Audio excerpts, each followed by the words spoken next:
Last time, on Fun Panthers, the party finally arrived in Herria Magi and set about entering the city. Splitting into two groups, the party entered a checkpoint and prepared themselves to be stopped. In Group A, comprised of Artuk, Ode, and Morak, the party were detained briefly and adopted the cover of a pair of scholars interested in Artuk, with Ode being Artuk's girlfriend. And these two, traveling alone like that isn't good. So they came with me. They're friends of mine. This is also my girlfriend. And Artuk was taken aside to fill out some paperwork to confirm his story and be given an identification badge, and while aside, he saw a halfling man being dosed with what appeared to be a syringe before he rejoined his group. Meanwhile, in Group B, comprised of Sunny, Kezia, Zeka, and Byron, they were similarly detained, and Byron adopted the identity of K, the older brother to Z, whose legs were damaged in a wild magic storm. While filling out the paperwork, Byron was offered an opportunity to potentially join the Weavesguard as a speaker after he mentioned an interest in public speaking. He was given a card and told to seek out High Speaker Callan at the Weavesguard's aid camp once in town, should he remain interested. And with that, the two groups were allowed entry, splitting up as Group A headed towards a more ritzy establishment called the Pillow Lots, while Group B headed for a somewhat dingy tavern called the Stein's Gate. Within the Pillow Lots, Ode, Morak, and Artuk took a few hours to themselves to relax and de-stress after several weeks back-to-back on the road. The conversation shifted between Artuk's skittishness about his cover with Ode as he explained his tribe's different views towards propagation, as well as Morak's pending engagement. Arthur, if you ever need someone to explain the birds and the bees to you, I got that lesson. I know. I know how people are propagated. In the Steins Gate, meanwhile, Zeka and Sunny turned in for the night, while Byron set to organizing a show to perform. He and Kezia set about exploring the market district to build hype for his show, while Kezia reacquainted herself with the city and looked for signs of how the different gang holdings had shifted in her time away. Eventually, after a miscommunication about tails... Also, if we have any tails, I'm not good at finding those. Any tails? Yeah, any tails.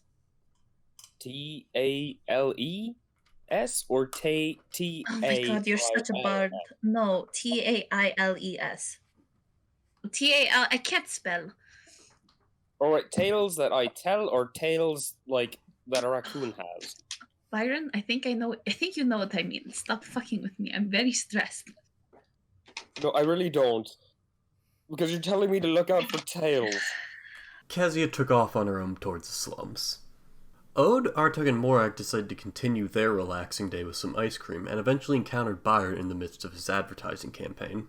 They advised him that maybe maintaining a low profile might be better for the party, and not to try too hard to wow his crowd. The conversation then drifted to Kezia's caginess the last few days, and particularly that morning. Meanwhile, Kezia snaked her way back into the slums and found more familiar territory there. She observed some instances of gang violence between two of the gangs, the Skinny Walkers and the Don Talons, and while in the slums reconnected with a figure from her time in the city before, her foster sister, Annette. So, what are you doing back in town? I'm not. Seems like you are. Yep. Also got a few people who told me you were coming this way. So, I'm curious what the fuck-up's doing back at home. The meeting was tense, with Annette taunting Kezia about being followed and promising to meet up with her again later that evening before she disappeared. Kezia, meanwhile, returned to the Steins Gate, somewhat deflated as Byron's show began. The show went poorly, as intended, but Byron took it particularly hard and resigned himself to drinking for the rest of the evening. Kezia, meanwhile, reconnected with Annette during the show, who dropped off the party's smuggled magic items and questioned what they were planning. After some back and forth, Annette left, but not before telling Kezia to be careful, while the halfling kicked the package to Mark and retreated to her room. So, what are you doing back in town? I'm not.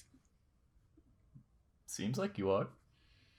Yep. Also got a few people who told me you were coming this way. So, I'm curious what the fuck-up's doing back at home. After a short time, Sunny went up to speak with her. the two commiserating that they were both made to do a single task that they were now unsure of, and that Sonny's newfound soul emboldened him to use his freedom to support his friends. But I don't know if... What do you want, Sonny? What do I want? Yeah. And Sonny kind of like looks to the side and looks down. I want to help my friends. And Kezia, and he kind of puts his hand on her shoulder, you're one of my friends. And as far as I'm concerned, if that kills me, that's how I want to go. But Sonny... Died once, and I died fighting for an empire which I was created to fight for. I had perhaps no say in that. But now I know what I do is my choice, and this is my choice. So whatever you tell us, whatever information you give us, if that helps us, I'll act on it. And if you believe it won't, I don't need to know it. But I'll follow you. I'll follow Zeka. I'll follow Morak, Ode, Kin, Artak, any of us. But I know I've got the strength now to help you. And if you help me help you, I'll follow you all anywhere. Okay. Then we may need to destroy a thieves guild. I will destroy any thieves guild any day for you.